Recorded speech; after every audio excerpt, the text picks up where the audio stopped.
93 FM. 93 Equinox Radio. Bonjour, un pays est calme. Un matin comme ça, les terroristes attaquent et tuent 12 de ses militaires avec une vingtaine de blessés. D'importants dégâts matériels et d'importantes pertes du matériel militaire. Le matin, après cette tuerie, vous mettez la télévision nationale dans l'espoir d'en savoir un peu plus. On vous parle seulement de la célébration de l'anniversaire du parti au pouvoir sur fond de louanges et de glorification à l'endroit de son président. Vous fermez votre bouche, vous vous dites peut-être il prépare une édition spéciale. Vous attendez l'édition spéciale, espérez rien. On parle toujours de l'anniversaire de ce parti et de l'extraordinarité de son président. Un homme de 92 ans, 43 ans à la tête de l'État, l'un des États les plus curieux au monde.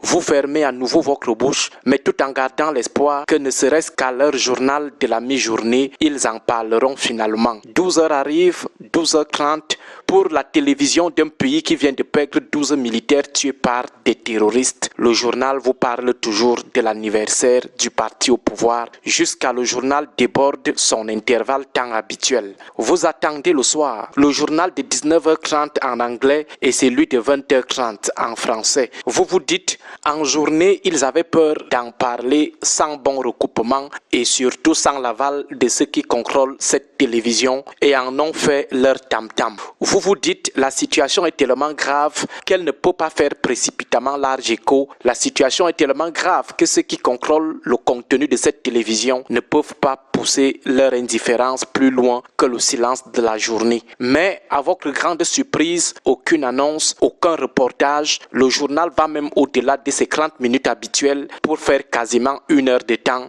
On ne fait pas allusion à l'hécatombe terroriste en question. On ne parle même pas des autres sujets ayant meublé la journée. Le seul sujet, le sujet exclusif, c'est l'anniversaire du parti au pouvoir. La sanctification de son leader qui n'a pourtant pas pris part à aucune cérémonie. Les appels à sa candidature afin qu'il fête son 100e anniversaire au pouvoir. 12 militaires viennent d'être tués dans un pays au cours d'une attaque terroriste.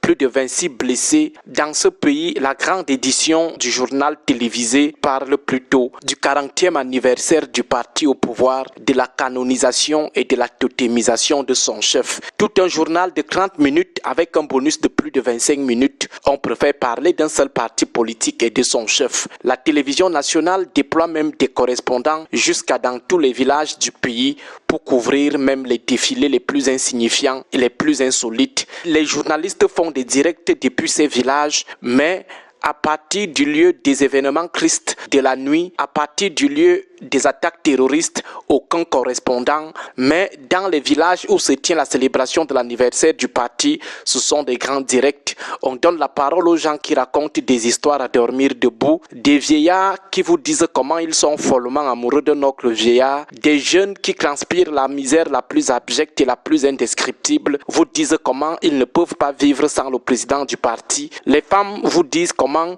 elles sont prêtes à devenir toutes les nounous de la famille présidentielle. Tout ce beau monde, la télévision nationale leur donne la parole pour débiter des choses illogiques, frustrantes et révoltantes. Pourtant, entre-temps, ce pays vient de perdre 12 militaires tués par des terroristes, 26 blessés dans une débandade totale des groupes au front. Tout un journal télévisé, on ne parle que des festivités, des vieillards forcent des pas de danse pour laisser croire qu'ils sont encore jeunes, des vieillards qui ne veulent pas admettre qu'ils sont déjà vieux et donc touchés, amortis, les grands-mères de la nation qui veulent aussi prouver qu'elles ont encore leurs 15 ans et par conséquent qu'on doit encore les maintenir au pouvoir, des jeunes totalement inconscients qui scandent le nom des vieux principaux responsables de leur vie de misérables. C'est la fête totale pendant tout un journal, la plus grande édition de la journée d'un pays qui vient d'essuyer une attaque terroriste ayant entraîné la mort de 12 de ses soldats. On est plutôt jovial, on est en joie, on se saoule la gueule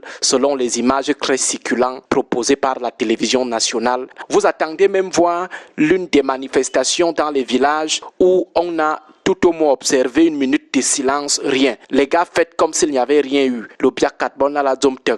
Les ministres sont plutôt dans une joie débordante. Ils parlent seulement comment le leader de leur parti, Jésus-Christ et Mohamed réunis, ne valent rien devant lui. Vous êtes tout simplement choqués et révoltés. Vous vous demandez, c'est quel pays ça? Ou est-ce que Dieu vous a finalement jeté comme ça? Pourquoi a-t-il permis que vous n'ayez seulement à la tête de l'État des gens qui sont en genre? C'est même quel genre de peuple comme ça qui participe aux festivités inutiles pendant que 12 de ses enfants ont été abattus le matin par des terroristes? Vous vous couchez, le sommeil finit par arriver. Le lendemain, vous vous dites, hier, ils ne voulaient pas que la mort des 12 militaires gâche leur fête. Vous mettez à nouveau la télévision nationale. Qu'est-ce que vous voyez en grande une dans les différents journaux toute la journée? La suite de la même parade politique d'hier avec des dirigeants du pays qui se donnent en spectacle, ovationnés par des militants, le bas peuple des 2000 francs et du pain sardine. Vous confirmez immédiatement que ces gens sont irrécupérables. Nous imaginons un tel scénario aux États-Unis, en Allemagne, en France ou en Angleterre. Une attaque terroriste inédite, 12 morts, 26 blessés et la télévision nationale ne parle que des festivités de l'anniversaire du parti au pouvoir. Et ce, pendant 2 jours. Ceux qui n'aiment pas la vérité nous diront que nous n'avons pas l'exclusivité de la compassion, la chanson de tous les jours. Mais nous leur rappellerons juste que le cynisme ne se contamine pas. Bon début de week-end à vous tous. 93 FM.